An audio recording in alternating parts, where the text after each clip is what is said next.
Hello दोस्तों, कैसे हैं आप सब लोग। आशा करती हूँ अच्छे होंगे। हमारी आज की कहानी का नाम है अपमान। मैं कह रहा हूँ गौरी, फिर से एक बार सोच लो। अपने भतीजे की शादी में जाने से पहले कहीं पिछली बार की तरह इस बार भी तुम्हारा अपमान हुआ तो मुझे बिल्कुल भी अच्छा नहीं लगेगा। गौरी को सामान बांधते देख अनुराग कहता है, आप भी ना कुछ भी सोचते रहते हैं। अरे वो मेरा मायका है और मैं वहाँ की बेटी, और बेटियों का कभी अपने मायके में अपमान नहीं होता। पिछली बार तो यूं ही भाभी बोल गई थी। बातों पर पर्दा डालते हुए गौरी ऊपरी हंसी के साथ कहती है, अच्छा यूं ही बोल गई थी भाभी, तो फिर तुम्हारी आंखों में जो मोती तैर आए थे वो क्या था गौरी। और तुम्हारी दोनों बहनों के साथ तो तुम्हारी भाभी ऐसे यूं ही तो कुछ नहीं बोलती, फिर तुम्हें क्यों गौरी। क्यों हर बच्चे खाने के लिए तुम्हारा नाम तुम्हारी भाभी के जुबान पर होता है। नाराजगी के साथ अनुराग कहता है, आप भी ना अनुराग, खाना तो खाना होता है, बचा हुआ हो या बासी। और वैसे भी अन्नपूर्णा का अपमान नहीं करना चाहिए। नजरों को अनुराग से छुपाते हुए गौरी कहती है, बिल्कुल गौरी, पर ये बात तुम्हारी भाभी और बहनों को भी पता होनी चाहिए। क्यों, सही कह रहा हूँ ना। या फिर हम उनके जैसे पैसे वाले नहीं हैं, इसलिए ये बात हमारे पर ही लागू होती है, उन पर नहीं। और हर जगह जो तुम समझौता करती हो उसका क्या, काम कौन करेगा गौरी। जगह कम पड़ने पर बाहर बरामदे में कौन सोएगा गौरी। सबकी ही हुजूर कौन करेगा गौरी। तुमको कभी ये सब सोचकर बुरा नहीं लगता गौरी। हम गरीब हुए तो क्या हमारी कोई इज्जत नहीं। बताओ गौरी, क्या पुरानी बातों को लेकर बैठ गए आप।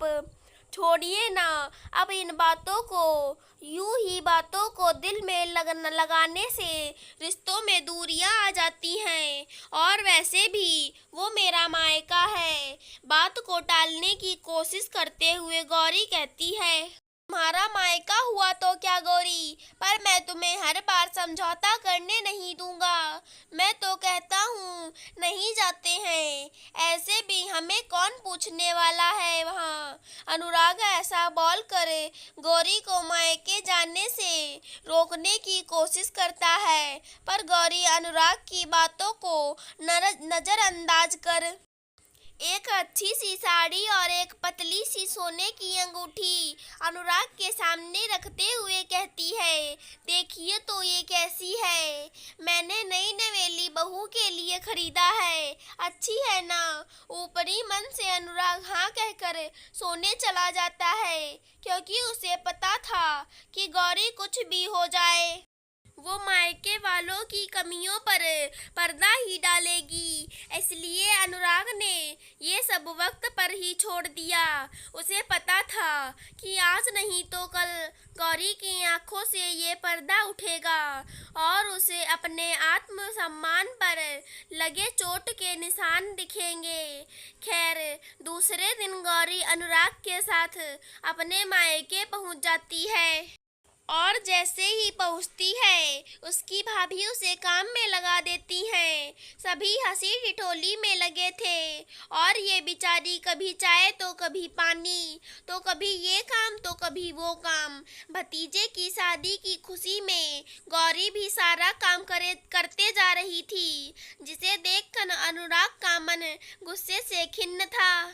खैर, शादी अच्छे से निपट गया और नई नवेली बहू भी घर आ गई और रात को रिसेप्शन था। सभी लोग स्टेज पर जाकर अपना अपना तोहफा दे रहे थे, तो गौरी ने भी सोचा जाकर बहू को तोहफा दे आए। पर जैसे ही गौरी तोहफा लेकर बहू को देने जा रही थी, वैसे ही उसकी भाभी उसे ये बोलकर रोक देती हैं कि गौरी, आप अपना तोहफा मुझे दे दीजिए। वैसे भी बहू के घर वाले देखेंगे तो क्या कहेंगे, हमारी तो नाक ही कट जाएगी। वैसे भी आपके दिए तोहफे नौकर नौकरानी को देने लायक होते हैं, इसलिए लाके मुझे दे दीजिए।